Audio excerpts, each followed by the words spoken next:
What's up, y'all? My name is Buck, and in this series, I am going to make a case for Bitcoin. This is for all the naysayers, or if you're just on the fence and you don't understand what Bitcoin is, how it works, and what it represents. Now, there's far too much information for me to put it all in one video, so there's going to be an ongoing series as the crypto environment changes and evolves. So will the rules surrounding it and what it all means. So hopefully this series will provide a little bit of insight to anyone out there who needs the information. And I'm going to start with the meme you see on your screen. I came across this meme on Facebook. Excuse me. Now you can follow me on Facebook, Stellar Smartography, or my personal account, which is Bucky Parker, Buckey Parker. That's just, I put all kind of stuff on there, funny stuff, food related stuff, but if you want just the Bitcoin stuff, Stellar Smartography. Links to all this is in the bio, as well as some of our merch.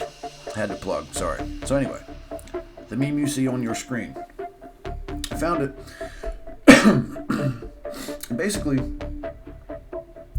I found it in a group where someone was arguing for a reason why wages need to go up.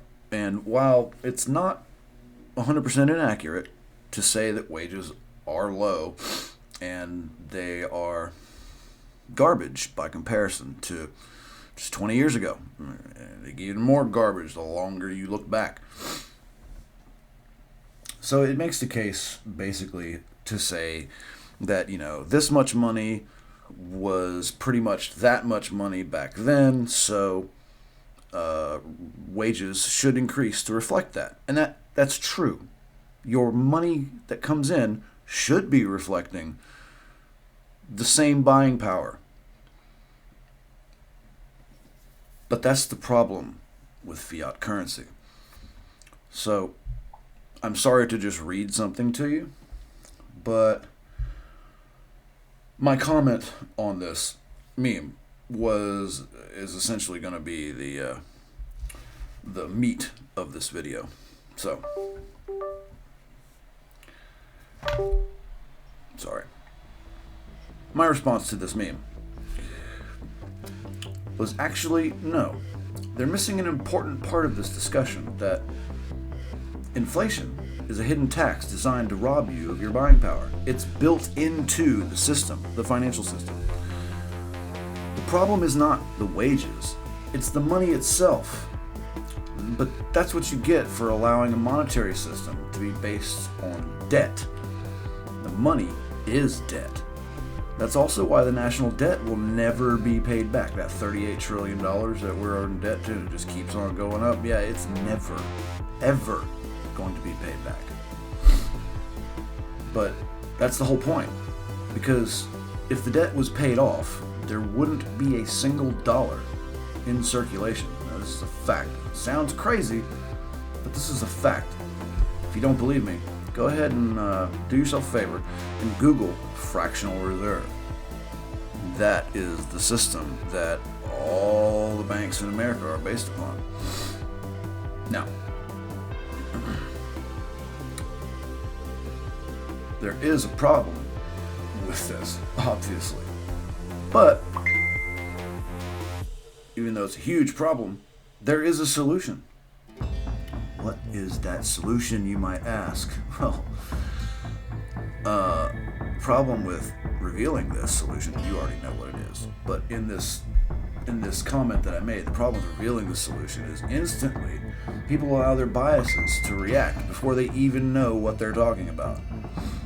In my opinion, Bitcoin is the way to financial revolution. Now, that's my phrase. Bitcoin is the way. You'll see stickers that we sell with that phrase on it.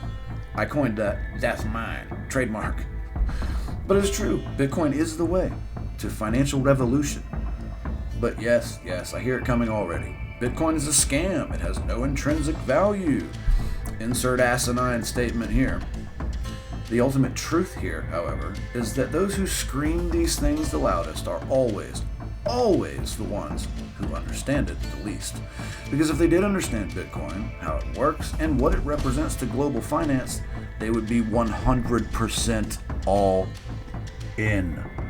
Now, if this is you, your first lesson is to understand that trust is a fundamental factor in fiat currency.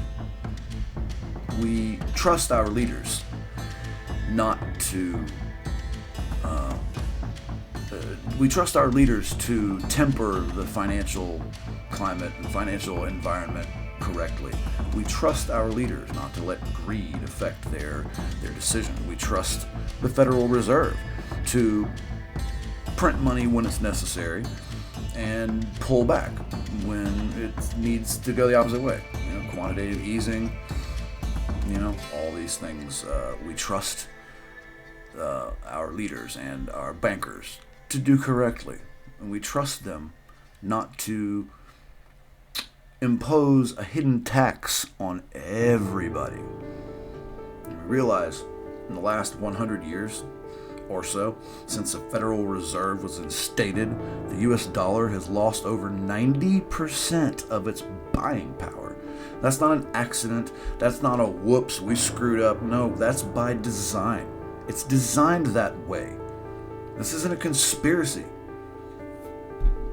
The Federal Reserve is a private bank. They're not federal at all. They're about as federal as Federal Express. But it is designed that way. They're designed to make a profit. All the federal income tax you pay goes to paying the interest on the money that the government borrows from the Federal Reserve. All the money they inject, all the money they print, they buy at interest from the Federal Reserve. And your federal income tax pays that interest. In fact, that's the vast majority of that $38 trillion at current time of the debt that we have. I mean, it's insane. I'm sorry, I get a little off topic because I'm very passionate about this. But once you understand that trust is a fundamental factor in fiat currency, and you also understand that trust is 100% unnecessary when it comes to Bitcoin, well, that opens all sorts of doors. 100% unnecessary with Bitcoin. Because the ledger is wide open for everybody to see. There is zero trust required. Now, what I want you to do, I want you to go out and learn. See for yourself. Realize the solution to our financial issues in this country lies in the hands of the next generation who will take up Bitcoin and leave you naysayers behind in the dust, clutching your toilet paper money just like the candle fundamentalists were when electricity was born. They will become obsolete. Stay tuned. I'll have more of this lovely material back coming whenever I come up with something else to further this agenda, because Bitcoin is the way. Thanks for watching.